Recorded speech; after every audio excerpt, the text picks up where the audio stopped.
Hey, what is up everybody? It's Animac here for AnimeUproar, and I've been saying for a while now that the current arc in Boku no Hero is probably the best one yet. But these latest insane events in the story just clinched it for me. My favorite character in the entire series is finally back after 140 chapters. And I don't mean just back, I mean back in business. This was so crazy. This current battle is easily the most epic villain versus hero clash in the history of Boku no Hero. So let's get into it. If you enjoyed the Boku no Hero content here on the channel and you want us to keep it going, please leave a like and a comment. It really does help. And if you're new to the channel, or maybe just haven't subscribed, make this the video that you subscribe and hit that notification bell to turn on all notifications. You really have to go through the trouble of clicking that bell and then selecting the option that says all. If you don't do that, you're still gonna miss a ton of our videos even if you are subscribed. It's just how YouTube works. You can also hit me up on Twitter and Instagram at AnimeUproar. Finally, this video will of course contain Boku no Hero manga spoilers, so please proceed with caution. You have been warned. Now, it was definitely hard to wait an extra week for a new installment of the story because of how epic this arc has been. But man, was the wait ever worth it? I did not expect that this crazy Lemillion comeback would happen so soon and under these circumstances. But hey, I am not complaining, this is hype. Of course, we were all hoping that Mirio would get his quirk back at some point, and it was heavily implied that Eri could restore his quirk when she learns to control her own quirk. But after waiting for literal years in real world time, I did not think that Mirio's quirk would come back at this point. But that said, I am so glad that he did come back because I've been waiting so long for my boy to be back in action. Mirio is the GOAT, in my opinion. As you guys know if you've been watching this channel, I did believe that the Dabi reveal would happen in this arc and on this battlefield in Jakku. I mentioned it many times in previous videos. But this Mirio comeback took me by surprise. Again, it's not that I wasn't expecting it to happen eventually, but the way it was handled definitely surprised me. Alright, I had to address the Mirio thing right away because I was way too excited, and I will talk more about it later, but now let's delve deeper into the story. The new chapter starts off right before Best Jeanist made his jump from the airplane, something that we saw at the end of the previous chapter. Jeanist recognizes right away the same thing that I was talking about in my two previous Boku no Hero videos. The general public's faith in the heroes has already been shaky due to All Might's retirement and the obvious upsurge in villain activity. And now, Dabi's scathing allegations against the #1 pro hero and All Might's successor represent yet another major blow against the reputation of the entire hero society. But Best Jeanist refuses to allow Dabi to succeed in his evil plan, and so he drops down from the airplane, engulfs Machia and the other villains with those giant cables, and he vows to bring a ray of hope back to the people of Japan. Jeanist is definitely a badass in this chapter, and Bakugo is clearly happy to see that his former mentor is still alive. But Dabi is genuinely shocked to see Jeanist. Dabi was entirely convinced that the dead body he saw, and which he believed to be Jeanist, was a real dead body. So he really believed that Hawks had gone as far as to kill Jeanist just to convince him that he was a villain. This now really begs the question, if this really was a real dead body, whose body was it? I mean, it's highly unlikely that Dabi would be tricked so easily, so there must be something to this claim that the body was real. So, did Hawks kill someone else and make the body look like Jeanist? I mean, that's unlikely, he is a hero after all. But did he maybe steal a dead body from somewhere else? This is a very intriguing question, but we'll have to wait and see how the plot to trick the villains really went down from Hawk's perspective. Regardless of what happened though, Dabi is pretty upset at this revelation, since this means that he just gave the wrong information to millions of people during his public broadcast. As a result, Dabi's flames surge, and this kind of makes him look like a Super Saiyan. And I mean, especially now that his hair went from black to white, our boy Dabi just went from base form to Ultra Instinct real quick. As Shoto confronts his older brother Toya, aka Dabi, the villains realize that they must wake up Shigaraki so that Shigaraki can order Machia to break through those cables. Machia has incredible superhuman strength, but in order to access that power, he needs to receive a direct order from his master. Now that he has arrived at Jakku, his previous order has been fulfilled, so he is no longer at full power. And also, the effects of that sleeping agent that Momo gave him might be starting to kick in.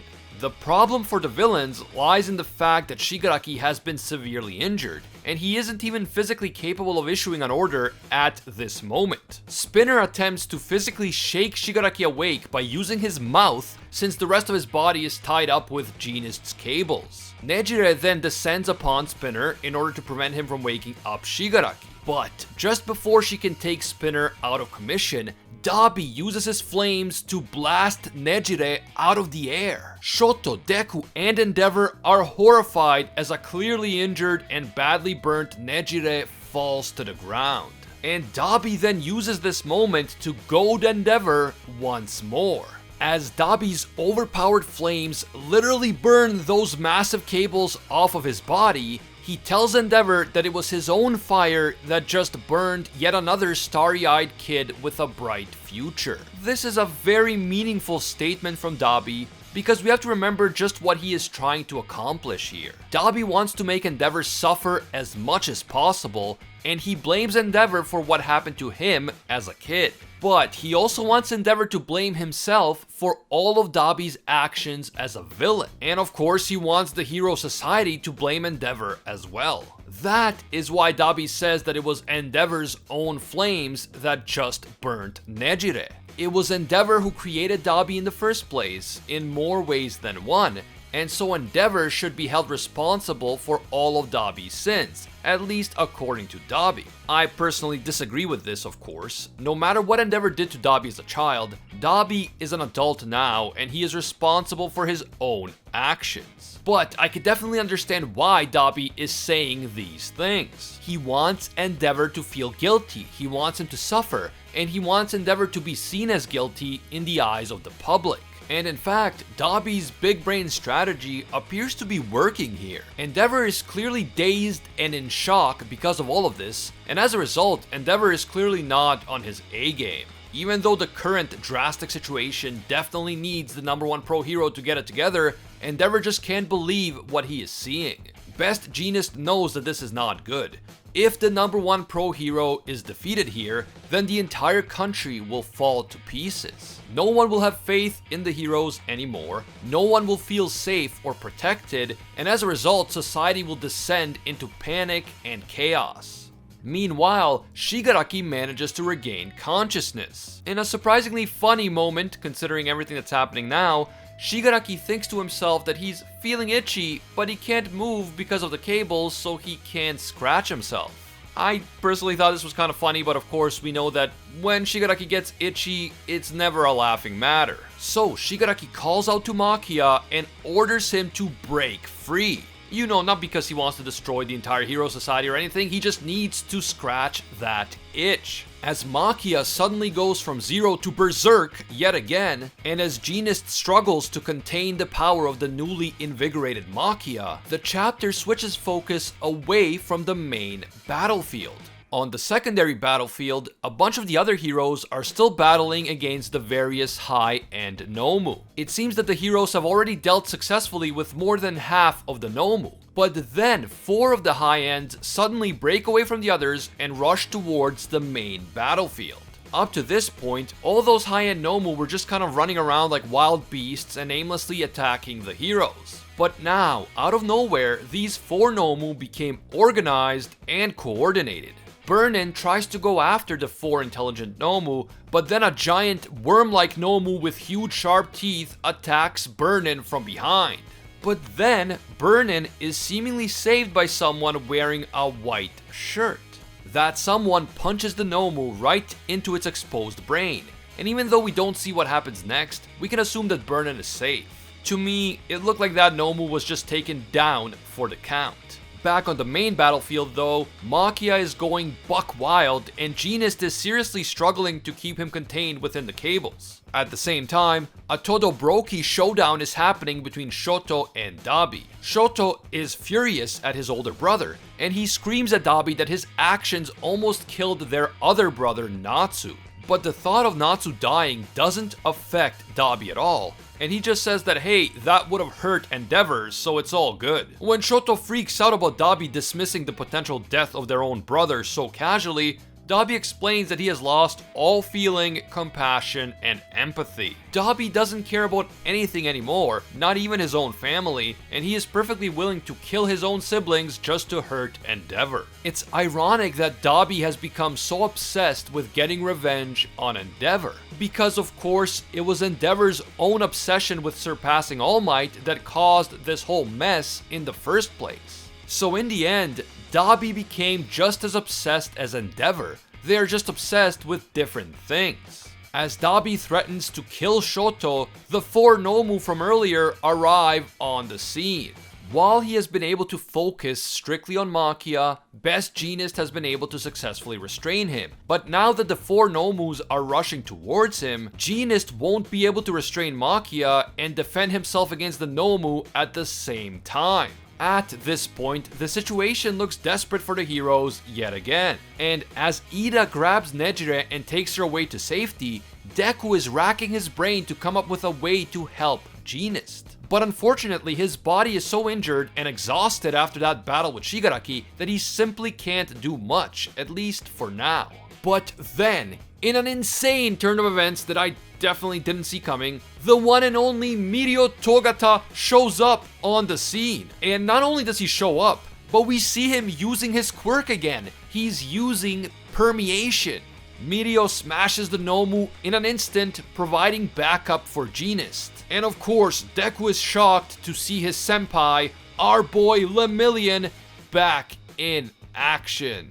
That is how this unbelievable chapter ends, and man, what a freaking chapter! Lemillion is probably my favorite character in the entire series, an absolute legend and a Chad of epic proportions. So I really missed him as a character ever since he got sidelined after he lost the ability to use his quirk back in the Overhaul arc. As you will recall, Mirio lost his quirk after he was struck by one of Overhaul's quirk-destroying bullets, and that happened way back in chapter 152. And now, 140 chapters later, Mirio finally has his quirk back. Awesome, but also, how did his quirk come back? We don't know yet, but it was implied earlier on that because Eri's body was used to create the quirk-destroying bullets, once Eri learned to fully control her quirk rewind, she would likely be able to reverse the effects of the quirk-destroying bullets. It's probably a good guess that this is exactly what happened, but theoretically there could be other explanations for how Mirio got his quirk back, such as, I don't know, like an artificially created antidote for the bullets, or the effects of the bullets just wore off after a long time, or something like that. My personal guess is probably Eri, and if that is the case, then Eri is learning to control rewind, which is a big deal. Knowing how incredibly overpowered Eri's quirk is, her ability to control it and bring out its huge potential could be a game changer in the story. The true potential of Rewind goes far beyond just restoring Mirio's quirk, so we'll have to stay tuned and see what Horikoshi has planned for Eri and Rewind. I don't know about you guys, but I'm so hyped that my boy Mirio is back. And what an entrance, by the way, that was amazing. As I said before, I did always think that he would regain his quirk at some point, but with everything that we've already seen happening during this arc, the timing of this definitely caught me by surprise. Let me know what you guys think. Were you surprised by Mirio's comeback? And are you as glad to see him back as I am? Also, do the villains still stand a chance now that Mirio is back in the game? Personally, I think that Dabi still has some tricks up his sleeve. He kinda went Super Saiyan during this chapter, so I don't think we've seen his full destructive potential just yet. Not to mention that both Shigaraki and Machia still pose a massive threat to the heroes. Oh, and then we have the Nomu and Toga, of course. Oh, and speaking of Toga, imagine if Horikoshi trolls us and it turns out that Toga got some of Mirio's blood somehow, and this is actually her infiltrating the heroes by pretending to be a recovered Mirio. Bruh, that would be so messed up, but I think I've been playing Among Us a little bit too much lately, so hopefully that doesn't happen. I do not want all my Mirio comeback hype to be in vain. If you enjoyed this video and you want to see more Boku no Hero content right here on the channel, please leave a like right now, it really does help.